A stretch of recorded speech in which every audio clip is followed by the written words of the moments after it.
A military plane just crashed on my ranch. But instead of helping, HOA President Karen rushed over and called the cops to arrest me. She claimed I've violated HOA rules by allowing an emergency landing on my property. This greedy woman saw a crashed plane as her golden opportunity to steal my land. But when she tampered with the military crash site, she triggered something huge. The feds got involved, and what they discovered about Karen shocked everyone. Now she's paying the price with a massive federal fine. And that's just the beginning. Comment below where you're watching from. It was Saturday afternoon at my ranch on the outskirts of town. I own a local auto repair shop and was working in my home garage when I heard it, a deafening roar overhead that wasn't normal. The sound grew louder, more strained, and then crash. The impact sent tools flying off my workbench as the entire building shook. I rushed outside to see a massive C-130 Hercules military transport plane sprawled across my back pasture. Smoke rising from one end, the crew was evacuating safely as military personnel appeared quickly to secure the area. "Sir, please stay back," an officer told me. "This is now a restricted military zone." I nodded, still shocked. But before I could process what happened, I heard that familiar grating voice. "Tom Harlan, what have you done now?" Karen Whitaker, our 52-year-old HOA president, was marching up my driveway with 2 board members trailing behind her. "This is absolutely unacceptable. You're destroying our neighborhood." "Karen, a plane just crashed. How is this my fault?" I asked in disbelief, but she was already on her phone. "I'm calling the police. This is a clear violation of HOA regulations about aircraft on residential property." She kept referring to it as just a plane, not even registering it as military. "Ma'am, this is a military aircraft emergency," an officer tried to explain, but Karen waved him off dismissively. "I don't care. This man is a menace to our community." Deputy Mike Torres arrived within 15 minutes. We'd been friends since high school. "What's going on here?" he asked, staring at the massive aircraft. Karen immediately launched into her tirade. "Arrest him. He's created a safety hazard and violated multiple HOA rules." Mike rubbed his temple, a gesture I'd seen many times when dealing with Karen. "This is clearly a military accident. Tom didn't cause this." The military officer approached. "Deputy, this was a training accident, mechanical failure. Mr. Harlan has been cooperative." Karen's face turned red. "This is still HOA jurisdiction. I demand accountability." The officer's expression hardened. "Ma'am, this is a federal matter. You need to leave." Karen glared at me with pure hatred. "This isn't over, Harlan." That evening, my phone buzzed non-stop. Karen had emailed the entire neighborhood. "Urgent, safety hazard at Harlan property." She'd painted me as reckless and dangerous, completely ignoring that it was a military accident beyond my control. She called for an emergency HOA meeting to discuss actions against Tom Harlan for endangering our community. By the next morning, the neighborhood had turned cold. People avoided eye contact at the coffee shop. Karen's poison was spreading fast. I called Mike for advice. "She's making noise everywhere, even calling the mayor," he said. But the military was clear. This wasn't your fault. Still, I knew Karen was planning something bigger. She'd been after my property for years, always commenting on how it was underutilized. That afternoon, I checked the crash site. The military had set up proper fencing and guards. I noticed fresh tire tracks that didn't match military vehicles. Strange. That evening, Karen appeared at my gate with official HOA letterhead. "The board has voted to pursue action against you. You've created a public nuisance." She handed me papers. $5,000 fine for initial infractions. "You can't fine me for a military emergency landing," I protested. Her smile was ice cold. Section 23 states property owners are responsible for all activities on their land. And this is just the beginning. Your ranch, your little repair shop, it all ends now. I met her gaze steadily. "You're overreaching, Karen. You'll regret this." She laughed sharply. "The only regret will be yours when you're forced to sell. I already have interested buyers lined up." As she turned to leave, she added ominously, "Be very careful about that crash site. We wouldn't want any more accidents, would we?" Something in her tone suggested she knew more than she should. The next morning, Major Lila Harrison from the Air Force investigation team knocked on my door. She was all business in her crisp uniform. "Mr. Harlan, we'll be conducting a thorough investigation over the next several days." I offered her coffee, which she accepted. "Major, have you noticed any unauthorized personnel trying to access the site?" She frowned slightly. Actually, yes. Our guards reported someone attempting to bring in a civilian cleanup crew last night, claiming owner permission. We turned them away. My suspicions crystallized. I didn't authorize anyone. That was probably our HOA president, Karen Whitaker. Major Harrison's expression turned serious. Any interference with a military crash site is a federal offense. Anyone who tampers could face serious charges. I called my neighbor Rusty Jenkins, a 60-year-old former Air Force pilot. "Tom, if Karen's messing with that site, she's playing with fire," he said over coffee. "Military crash sites are sacred until investigations are complete. By the way, I heard she's been cozy with some development company. They've been eyeing properties around here." As evening fell, I stood at my fence, looking at the crashed planes silhouetted against the sunset. Karen thought she could intimidate me into selling, but she'd picked the wrong fight. Mike texted me, "Karen's at City Hall claiming you run an illegal airfield." I smiled grimly. She had no idea she'd stumbled into a federal military matter. But I needed to figure out exactly what she'd done at that crash site. Had she really tried to interfere? And what was she really after? The next morning, Major Harrison's team was in full investigation mode. Military personnel documented every piece of debris meticulously. The major appeared at my door around 9 with a serious expression. "Mr. Harlan, we need to talk. Our forensics team found evidence of civilian interference. Someone attempted to move debris before we secured the area." She showed me photos on her tablet. "These tire tracks don't match our vehicles. This is now a federal investigation into tampering with military property." I poured her coffee carefully. "Major, our HOA president made some strange comments yesterday about the crash site. She seemed to know things she shouldn't." Major Harrison leaned forward with interest. "Tell me everything."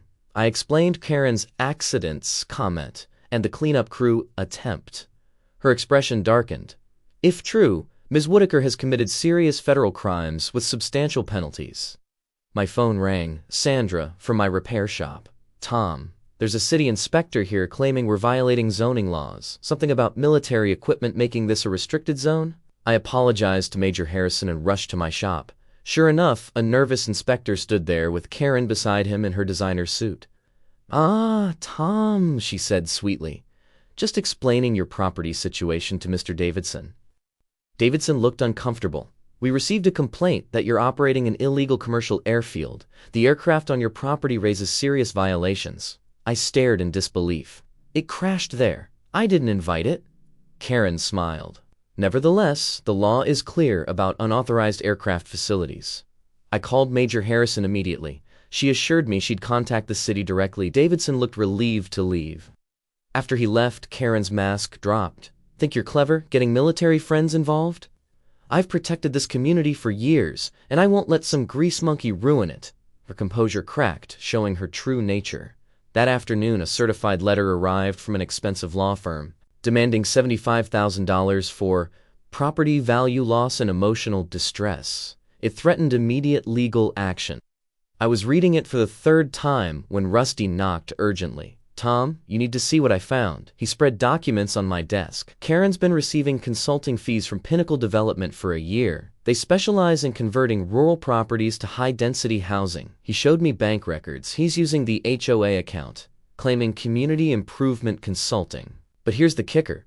Pinnacle contracts with the military aerospace company that maintains C-13F. My mind raced. She knew something might happen. Rusty nodded. "Big coincidence. She had cleanup crews ready within hours. Plus, she's mentioned your property to developers multiple times. This memo discusses acquisition strategies. For your land specifically, the pieces were falling into place. This wasn't just opportunism. It was a planned operation." That evening's emergency HOA meeting was packed. Karen stood at the podium like a general addressing troops. "Friends, we face an unprecedented crisis. The Harlan property incident has exposed our community to danger and liability." She clicked through slides showing property values and enhanced crash photos. "Legal experts confirm we have grounds to pursue action. I motion that the HOA force the sale of the Harlan property, with proceeds for community safety and legal fees." I stood immediately. "You're asking for a vote based on lies. This was a military accident confirmed by the Air Force." Karen smiled condescendingly. "Your property is a liability, Mr. Harlan. Your unauthorized business, excessive traffic, disregard for standards, it ends now." I raised my voice so everyone could hear. "Then explain why you had cleanup crews ready before the military secured the site. And what about those Pinnacle Development payments?" The room atmosphere shifted instantly. Janet Williams spoke up. Karen, what payments? The board should know about any consulting fees. Karen's composure cracked. Those are legitimate payments for community work. Everything's documented. I pressed on. Really? Because Pinnacle's been trying to acquire my property for months, and you've been helping them. Chaos erupted. Neighbors demanded answers while Karen banged her gavel. Order! These are baseless accusations. But doubt was planted. The vote was tabled, pending financial review. As people left, Karen cornered me, hissing, "You've won nothing. I have resources you can't imagine. I will bury you." The next morning, my business felt an immediate impact. 3 regulars canceled appointments. By noon, I'd lost a major fleet contract. Jim Patterson apologized. Insurance company says your property situation is too risky. Karen was strangling my business through her connections. But I wasn't giving up. I spent the afternoon gathering evidence with Rusty and Major Harrison. "Mr. Harlan," Major Harrison said by phone, "we found something interesting. The debris was searched selectively, like someone knew what to look for. This goes deeper than vandalism." That evening, working late, I heard noises outside. Through the window, I saw Karen with 2 unknown men near the crash site fence. I grabbed my phone and started recording. "Access point should be here," one man said. "After military clearance, we begin environmental assessment." Karen responded, "Just ensure your report shows contamination, whatever it takes." I'd captured conspiracy in action. The next morning, I showed the video to Major Harrison and Mike. "She's planning false contamination claims," Mike said, shaking his head. "That's fraud and conspiracy." Major Harrison was direct. "She's manipulating federal agencies for personal gain. I'm elevating this to a criminal investigation," but Karen played another card. A process server arrived with a defamation lawsuit seeking $200,000. My lawyer Ben Crawford called immediately. Their offer: drop everything if you sell to Pinnacle within 30 days. Pure extortion. I stood at my window watching military personnel work the crash site. Sarah and I had built our life here. Now this power-hungry HOA president thought she could steal it through lies and threats. But she'd made a crucial mistake, interfering with the military. From what Major Harrison said, that would be her downfall. The question was how much damage she'd do first. As military floodlights illuminated another night of investigation, I wondered what else Karen was planning. Dawn brought a war council to my kitchen. Rusty, Mike, off-duty, and Major Harrison sat around my table with strong coffee and stronger evidence. Bank records, emails, and recordings covered the surface. "We know Karen's taking Pinnacle money, tried tampering with the crash site and plans false environmental reports," I said, organizing papers. "How do we use this without her destroying my business first?" Major Harrison tapped her folder.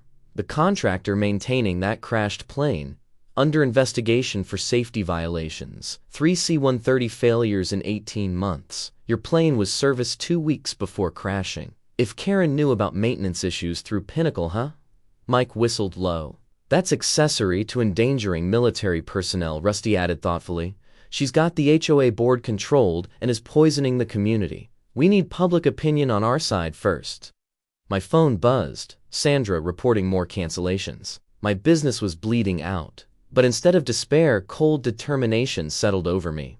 "Mike, check for other complaints about Karen's financial management." "Major, can you write a statement confirming I'm cooperating fully?" "Rusty, dig deeper into Pinnacle's contractor connections."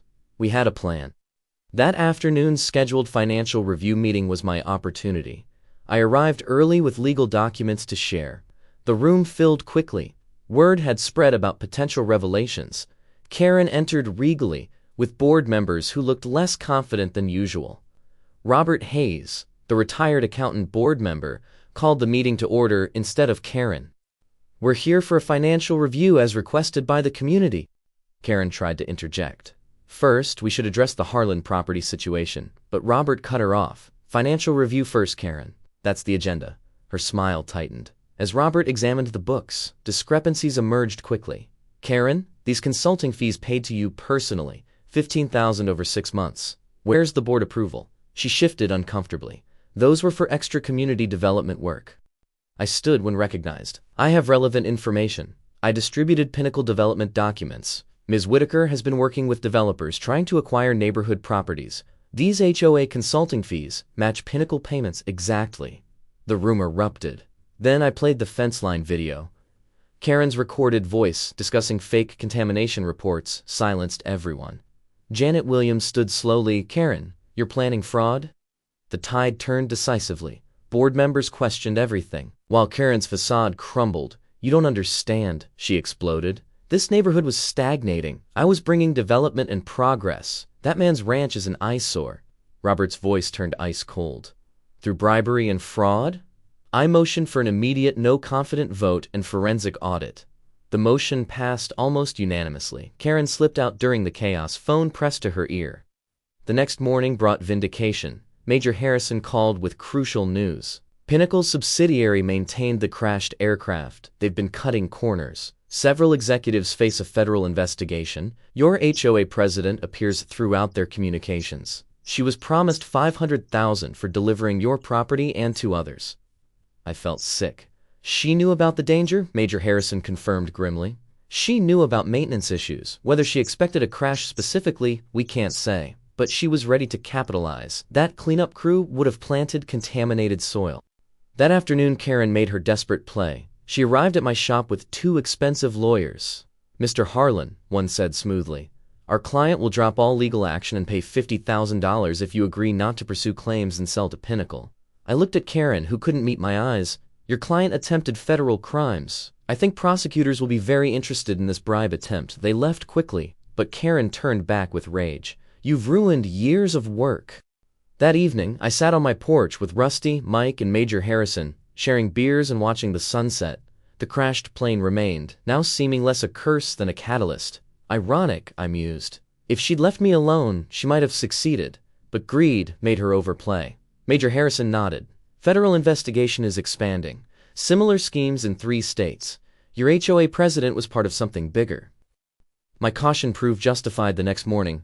My shop windows were spray-painted. Liar, fraud, and destroying our community. Security footage showed teenagers from Karen-loyal families. She was using proxies now, but I could play that game too. I called a press conference inviting local media to hear the truth about HOA corruption. The turnout impressed me. Major Harrison explained military findings, Mike detailed criminal investigations, then I spoke. For years, our HOA president ruled through fear. She took bribes, plotted property theft, and endangered lives for profit. Today, that ends. Our community reclaims control from corruption. The story went viral locally. Within hours, neighbors shared their own Karen horror stories. The forensic audit revealed extensive embezzlement. That night, Karen called from an unknown number, sounding desperate. Tom, please. I'll leave town, resign everything, just stop the investigation. I have grandchildren. For a moment, I almost felt pity. Then I remembered all her victims. You tried destroying my life and business. You endangered military personnel. You stole from neighbors. I can't stop federal investigations. Face the consequences of your choices. She hung up wordlessly. The next morning, federal agents arrested Karen at home. The neighborhood watched her lead away in handcuffs. Some cheered, others watched silently. The queen had fallen. Her yard already sported a for sale sign, trying to profit even in defeat. But this wasn't over. Major Harrison approached as federal cars disappeared. We need continued cooperation. This is bigger than just her. I nodded, knowing the real fight was beginning. But for now, my property was safe, my business would recover, and justice was being served. What more would come to light in the federal investigation?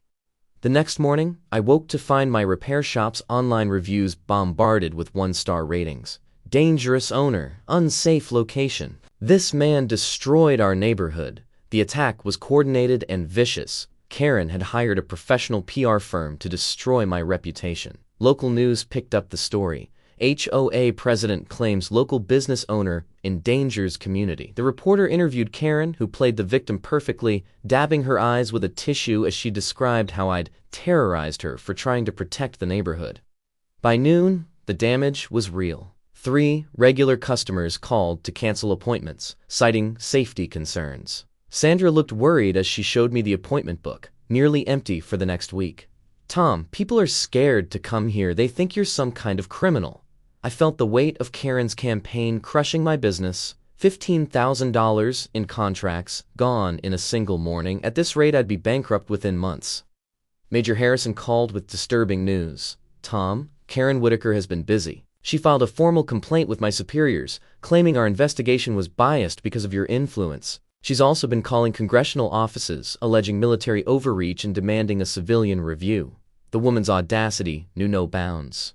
She's trying to flip the narrative, I said. Harrison's voice was grim. There's more. Our intelligence indicates she's been in contact with Pinnacle's parent company. They're escalating their efforts. That afternoon, Karen appeared at the Federal Building, where Major Harrison's team worked. I heard about it later from Harrison herself. She showed up demanding to speak with my commanding officer.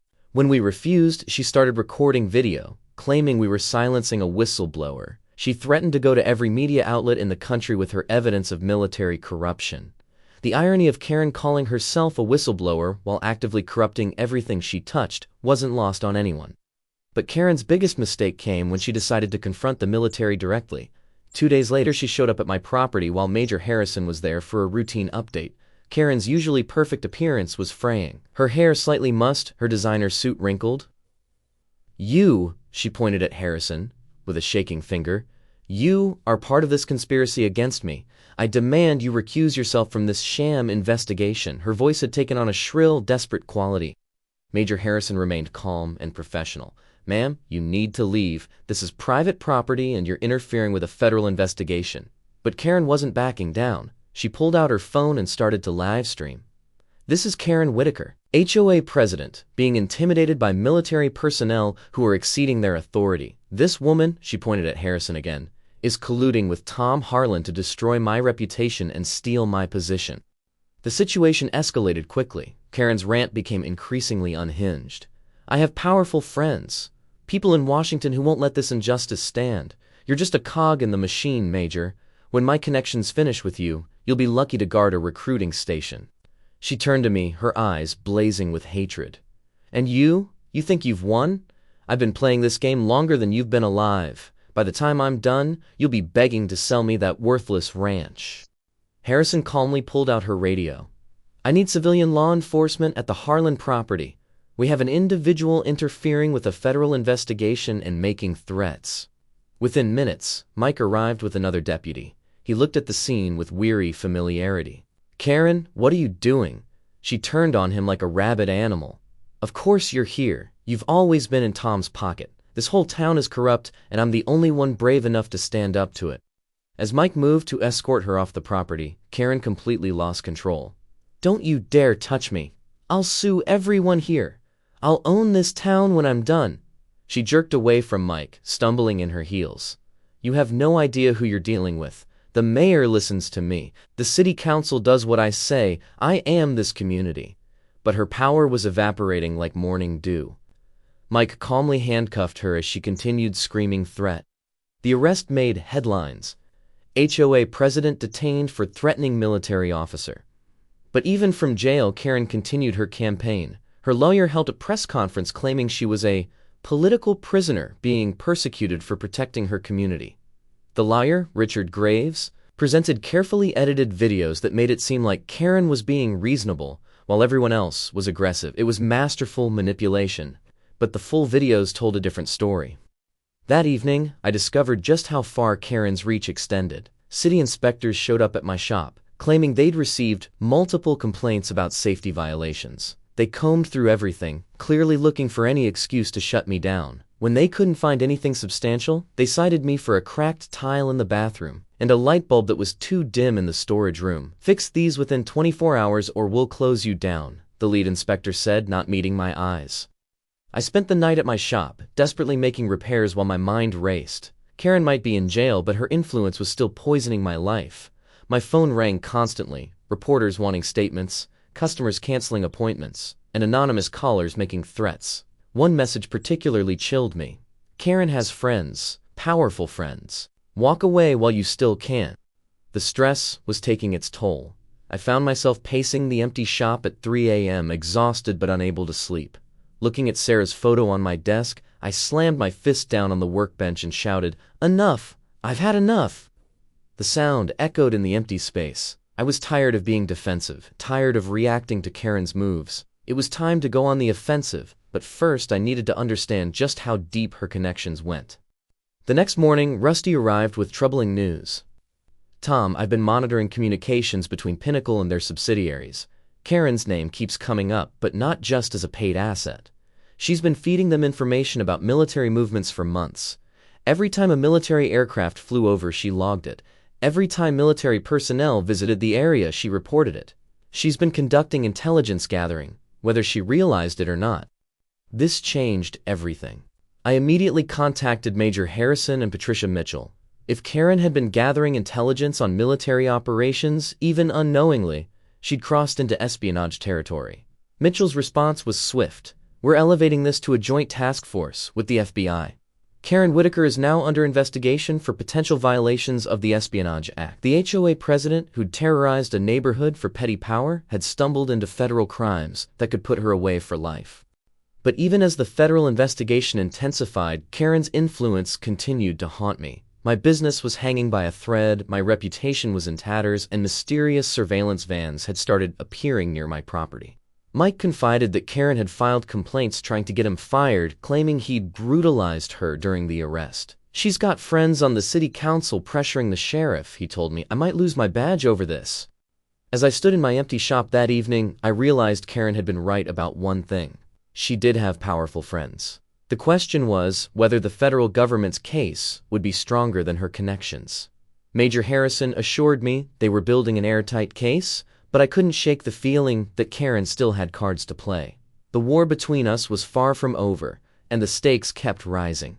The federal courthouse was packed for Karen's preliminary hearing. I sat in the gallery, watching as she entered in her orange jumpsuit. For the first time, she looked her age, no designer clothes or perfect makeup to hide behind. But when she saw me, her eyes flashed with the same malevolent energy. The federal prosecutor, Patricia Mitchell, methodically laid out the charges: interference with the military investigation, attempted bribery, fraud, embezzlement, threatening federal officers, and now, potential espionage charges. Karen's lawyer, Richard Graves, stood up with a confident smile.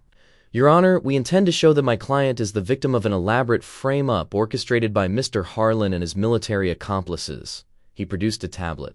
We have video evidence that will completely exonerate Mrs. Whitaker. The screen showed grainy footage of someone who looked like me at the crash site the night of the accident, apparently tampering with debris. My blood ran cold. I'd been at my shop all night, but the video looked convincing. Patricia Mitchell objected immediately. Your Honor, this footage needs to be verified for authenticity. The judge agreed to admit it pending verification, but the damage was done. Reporters were already texting furiously. During the recess, Mitchell pulled me aside. That video is fake, but it's sophisticated. Someone with resources is backing Karen's defense. I felt the walls closing in. Between the video and my destroyed reputation, would anyone believe the truth? Back in court, Karen took the stand, and her performance was masterful. Gone was the screaming harridan from my property. Now she sat demurely, occasionally dabbing at her eyes with a tissue as she painted herself as a dedicated community servant being persecuted. I've given 20 years of my life to protecting our neighborhood, she said, her voice breaking. When I saw that crash, I knew Mr. Harlan would try to use it for his own gain. All I did was try to protect my community, and now I'm being destroyed for it. The pressure on me intensified outside the courtroom. That afternoon, Mike called with bad news. Tom, Karen's lawyer has filed a complaint with the sheriff's department. They're saying you've been using your friendship with me to manipulate the investigation. The sheriff wants me to recuse myself from anything involving you. I could hear the strain in his voice. They're also reviewing all my past reports involving Karen, suggesting I've been biased against her for years. I might lose my job over this. My shop was hemorrhaging money faster than ever. The few customers who still came were met by protesters, people Karen had convinced that I was destroying their neighborhood. They held signs reading, "Harlan equals danger," and "Protect our community." Sandra finally broke down in tears. Tom, I need to find another job. My kids are getting bullied at school because I work for you. I'm sorry. I couldn't blame her. Karen's campaign was destroying not just me, but everyone around me. That evening, Major Harrison visited with concerning news. Our technical analysis confirms the video is a deepfake, but Karen's defense team has hired their own experts who claim it's authentic. This is going to come down to dueling experts, and juries don't always understand the technical details. She paused, studying my face. Tom, I need to ask, is there any possibility you were at the crash site that night? Any chance you drove by to look? The question stung, but I understood. Even Harrison was starting to doubt. I was at my shop all night. I have security footage proving it. But when we pulled up my shop's security system, my heart sank. The footage from that night was corrupted, just static. That's convenient, Harrison said quietly. I wanted to scream that it was obviously sabotage, but I could see doubt creeping into her eyes too. Things got worse when Karen's legal team presented their next piece of evidence. Financial records suggesting I'd been paid large sums by unknown sources in the weeks before the crash. The records were fake, but they looked real enough. Mitchell fought back, demanding time to verify, but the narrative was taking hold. Tom Harlan, a corrupt businessman who orchestrated a conspiracy to steal an old woman's position and destroy her life. That night, I sat in my empty house, staring at the pile of bills on my kitchen table. My business was dead, my reputation destroyed, and my friends were doubting me. The phone rang. Another death threat. Another angry neighbor. Another reporter wanting a comment on the shocking revelations about my crimes. I found myself looking at the computer screen, the cursor blinking in an email draft to my lawyer. Maybe it was time to give up. Sell the property to whoever wants it and disappear. I walked out to the fence line, looking at the spot where the plane had crashed. The military had removed most of the debris, but the earth was still scarred. In the distance, I could see lights from Karen's supporters holding a vigil outside her empty house, praying for her release. They saw her as a martyr, a brave woman standing up to corruption. The truth had been twisted so thoroughly that I wondered if it even mattered anymore. My phone buzzed with a text from an unknown number. Give up now and we'll make it easy. Keep fighting and lose everything. Your choice. I stared at the message, feeling the weight of the threat. Whoever was backing Karen had resources I couldn't match. But as I stood there in the darkness, I thought about Sarah, about the promise I'd made to protect our land. I thought about justice, about truth, about not letting bullies win. I deleted the message without responding. The next morning brought a new crisis. Patricia Mitchell called, her voice tense. Tom, we have a problem.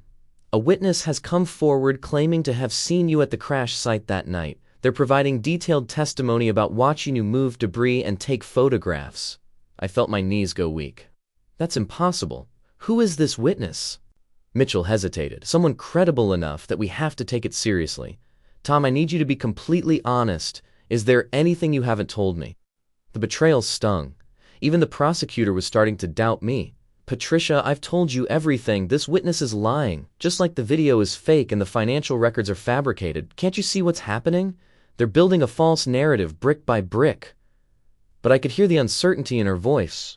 I believe you, Tom, but belief isn't enough. We need proof, and right now they're doing a better job of creating their version of reality. Major Harrison arranged a meeting at a secure location. Her face was grave as she laid out the situation. Tom, the investigation is at a crossroads. Karen's backers are throwing everything they have at this. We've traced some of the money to offshore accounts, but the trail goes cold. Someone powerful wants you discredited and your property available. She leaned forward. We need to go on the offensive. Are you willing to take a risk? What kind of risk? I asked, though I already knew I'd say yes. I had nothing left to lose. We want to arrange a meeting between you and Pinnacle's representatives. You'll wear a wire and pretend to negotiate selling your property. If we can get them on tape admitting to the conspiracy, it could turn everything around. It was dangerous. If they suspected a setup, I could end up like the debris in that field, scattered and broken. But what choice did I have? That night, I sat at my kitchen table, writing a letter to Sarah's sister, in case something went wrong. Outside, I could see surveillance vehicles that no longer bothered to hide. Karen might be in jail, but her puppeteers were still pulling strings. Tomorrow, Mitchell would announce whether the video evidence was admissible. If it was, my credibility would be destroyed completely. The meeting with Pinnacle was scheduled for tomorrow night. One way or another, this would end soon. I pulled out the photo of Sarah I always kept with me. I'm trying, honey, I whispered. I'm trying to do the right thing. But as I looked around my empty house, at my dying business, at the life Karen and her backers were systematically destroying, I wondered if doing the right thing was enough. Sometimes the bad guys had better resources, better plans, and better lies. Sometimes David faced Goliath and lost. Tomorrow would tell which story this would be. The courtroom was tense as Karen's lawyer prepared to present his final piece of evidence. Your Honor, we have video footage that proves beyond any doubt that Mr. Harlan has been lying to this court. The screen showed what appeared to be me meeting with suspicious individuals near the crash site exchanging envelopes and shaking hands. The quality was better than in the previous video and the details were sharper. Even I had to admit it looked damning, though I knew it was fake. But Patricia Mitchell was ready this time. "Your Honor, we'd like to present our witness." The courtroom doors opened and in walked someone I didn't expect. Danny Morrison, a technician from the military contractor that serviced the crashed plane. He looked nervous but determined. Karen's face went pale when she saw him. This wasn't in her plan. Danny took the stand, and after being sworn in, Mitchell began her questioning. "Mr. Morrison, tell the court about your relationship with the defendant, Karen Whitaker." Danny's voice was steady despite his obvious nerves. "I was approached by Mrs. Whitaker 6 months ago. She said she represented community interests and wanted to know about military flight patterns for safety reasons. She offered me $5,000 for information." The courtroom buzzed with whispers. Karen was shaking her head frantically, but her lawyer looked worried. Danny continued, "I needed the money for my daughter's medical bills, so I agreed. But I only gave her public information, nothing classified." "What happened next?" Mitchell prompted. Danny glanced at Karen, then looked away. She kept pushing for more. She wanted maintenance schedules, problem reports, and anything about planes that might have issues. She said it was to keep the community safe, but then she started asking specifically about emergency landing procedures and which properties were in flight paths. She paid me another $10,000 for a list of planes with maintenance problems. The revelation sent shockwaves through the courtroom. Mitchell presented bank records showing payments from Karen's personal account to Danny Morrison. But the real bombshell came next. "Mr. Morrison, did Mrs. Whitaker ever mention Tom Harlan's property specifically?" Danny nodded. "Multiple times. She was obsessed with it. She said it was perfectly positioned and would be worth millions to the right buyer. She asked if any troubled planes flew over that area regularly." Karen shot to her feet. "He's lying. This is all lies. Tom Harlan paid him to say this." The judge banged his gavel, ordering her to sit down. Her lawyer tried to object, but Mitchell pressed on. "Did Mrs. Whitaker know about the mechanical issues with the plane that crashed?" Danny's answer was devastating.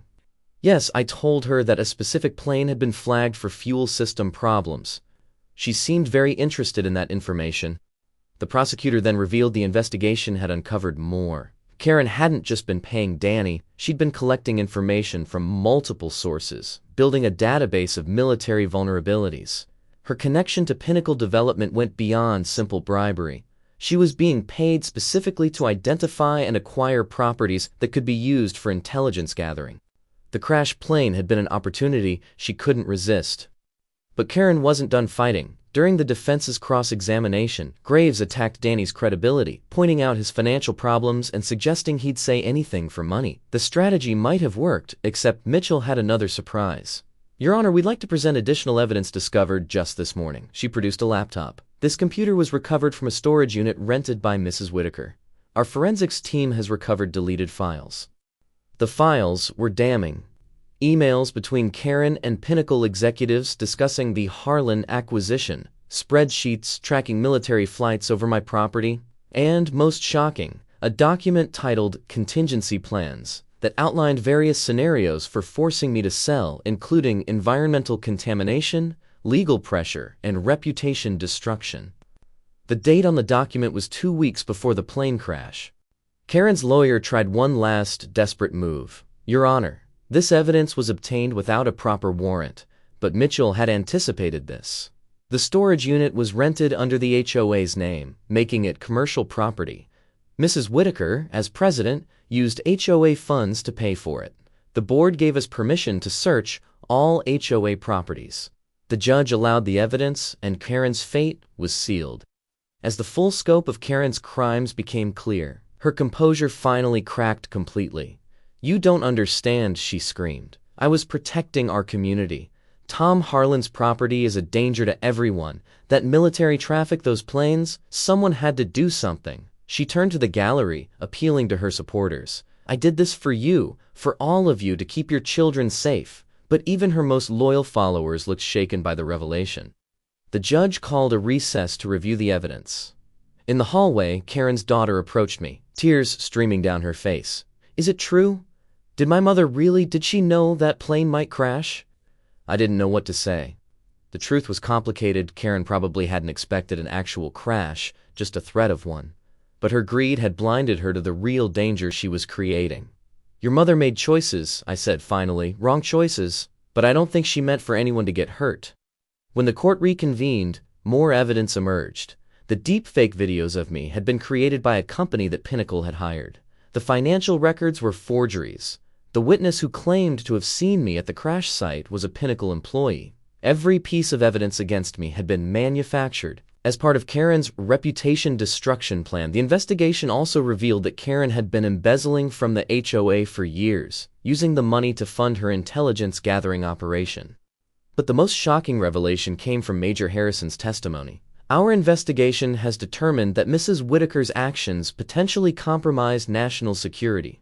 The information she gathered and sold could have been used to target military aircraft. While she may not have intended espionage, her greed created a vulnerability that hostile actors could have exploited. The terrorism and espionage charges were added to Karen's growing list of crimes.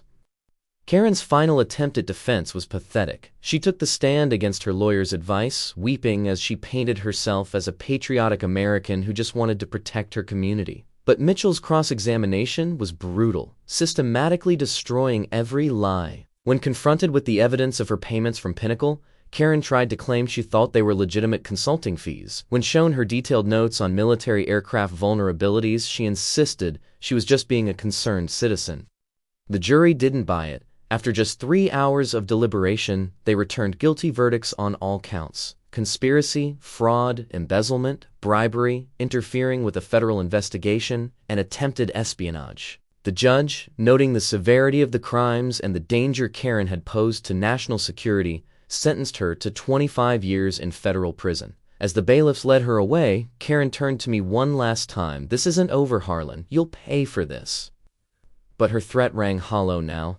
In the aftermath, the full extent of the conspiracy emerged. Pinnacle Development was shut down, and its executives were arrested. The military contractor lost its contracts and faced massive fines. Danny Morrison, who had cooperated fully, received probation and helped identify other compromised personnel. The HOA elected new leadership and implemented strict financial controls. My reputation was restored, and my business slowly recovered as neighbors apologized for believing Karen's lies. But the real victory came a month later when the military held a ceremony at my property. They presented me with a civilian commendation for helping expose a major security threat. Major Harrison shook my hand. "Your persistence in the face of personal destruction helped protect countless military personnel. Thank you." As I stood there looking at the spot where the plane had crashed, I thought about how a simple mechanical failure had exposed a web of corruption and greed. Karen Whitaker had spent years building her petty kingdom, ruling through fear and manipulation. Her greed had led her to betray not just her neighbors, but her country. Now she would spend decades in a federal prison, her legacy one of shame and treachery. The queen of the HOA had fallen, brought down not by the military or federal agents, but by her own insatiable appetite for power and money. Justice, delayed and hard-won, had finally been served. The federal courthouse was packed for Karen's final sentencing. I sat watching as she entered in shackles, her perfect facade completely shattered. The judge's voice was firm as he delivered the verdict. "Karen Whitaker, you are hereby fined $150,000 for interfering with a military crash site and accepting bribes. You are immediately removed as HOA president. Additionally, you will serve 25 years in federal prison for conspiracy, fraud, and attempted espionage." Karen collapsed into her chair as the weight of her crimes finally crushed her. The military contractor involved was also banned from all government contracts and faced millions in fines. As Karen was led away, she turned to look at me one last time. The hatred had been replaced by defeat. Outside the courthouse, reporters swarmed, but I just wanted to go home. The crashed plane had been removed from my property weeks ago, leaving only healing scars on the land. That evening, I decided to host a barbecue at my ranch, something I hadn't done since Sarah passed. I invited Major Lila Harrison, Rusty, Mike, and all the neighbors who had supported me through this ordeal. As the sun set, people began arriving at my property. Some came hesitantly, embarrassed about believing Karen's lies. Mrs. Patterson approached with tears in her eyes. "Tom, I'm so sorry. We should have known better. You've always been a good neighbor and we let her poison our minds." I accepted her apology graciously. The barbecue turned into a celebration of freedom. Neighbors who hadn't spoken in years were laughing together, finally free from Karen's divisive influence. The community was healing. During the gathering, Major Harrison pulled me aside with important news. "Tom, I need to tell you something. During the investigation, Karen tried to bribe me with $50,000 to alter my testimony. She was desperate to avoid prison." The revelation didn't surprise me. Karen had been corrupt to her very core. I raised my beer bottle high and called out to everyone, "To justice!" The crowd echoed my toast, and for the first time in over a year, our neighborhood felt like a real community again. 3 days later, Karen attempted one final manipulation. She arranged for a public statement to be read at the next HOA meeting, apologizing for her actions and asking for forgiveness. Janet Williams, the new HOA president, read it aloud, but the room remained silent. When she finished, old Mr. Henderson spoke for everyone. Too little, too late. The community had moved on. Karen's reign of terror was over, and her last grab for sympathy fell on deaf ears. That night she was transferred to federal prison. Within a week, Karen quietly left the neighborhood. Her house went up for sale, and a moving truck appeared in the middle of the night. No one said goodbye. No one watched her leave. The woman who had controlled every aspect of our lives for years simply vanished like a bad dream. Her departure was as hollow as her leadership had been. The next morning, children played freely in yards where they'd once been cited for noise violations. People painted their doors colors other than beige. Life returned. I spent the following weeks getting my auto repair shop back on track. Customers returned with apologies and support. My business, which Karen had nearly destroyed, began thriving again. One morning, while cleaning out my garage, I found something that made me stop cold. Hidden behind some old boxes was a small metal sign. It read simply, "You won, Tom." It was in Karen's handwriting. She must have placed it there during one of her inspections. I stared at it for a moment, then tossed it in the trash where it belonged.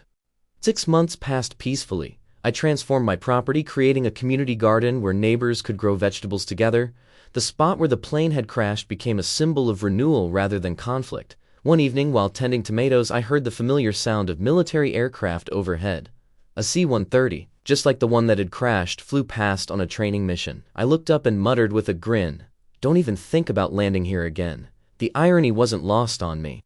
The transformation of our neighborhood was remarkable. Without Karen's oppressive rules, property values actually increased. People took pride in their homes again. The HOA focused on real issues like road maintenance and community events instead of measuring grass height. Janet Williams proved to be everything Karen wasn't: fair, transparent, and actually interested in serving the community. Democracy had replaced dictatorship, and everyone benefited from the change. At the 1-year anniversary of the plane crash, I hosted another barbecue. This time, the entire neighborhood came. We set up tables on the exact spot where the C-130 had crashed, turning a sight of chaos into one of celebration. Patricia Mitchell attended and shared news. "Tom, your case led to reforms in HOA governance across the state. The Whitaker case is now taught as an example of corruption in law schools. It was strange to think our local drama had such far-reaching effects." As the party wound down, I stood alone looking at my land. The scars were gone, replaced by green grass and thriving gardens. My phone buzzed with a message from Mike. "Heard from a contact that Karen's doing laundry duty in prison. Says she complains constantly about the cheap detergent." I chuckled at the karma. The woman who had obsessed over appearances was now washing prison uniforms. Justice had a sense of humor. That night, after everyone left, I sat on my porch with a beer, finally at peace. My land was safe, my business was recovered, and my community was free. The narrator in my head spoke with satisfaction. Karen thought she could control everything, even the military. Big mistake. She forgot that corruption always leaves tracks, and those tracks led straight to federal prison. I smiled at the thought. Sometimes the good guys do win. As I headed inside, one last military transport flew overhead, its lights blinking in the darkness.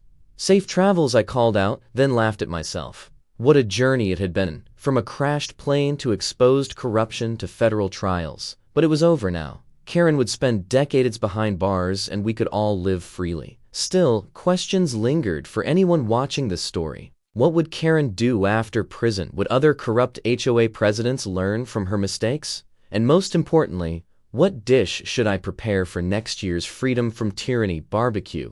The future was bright, with possibilities.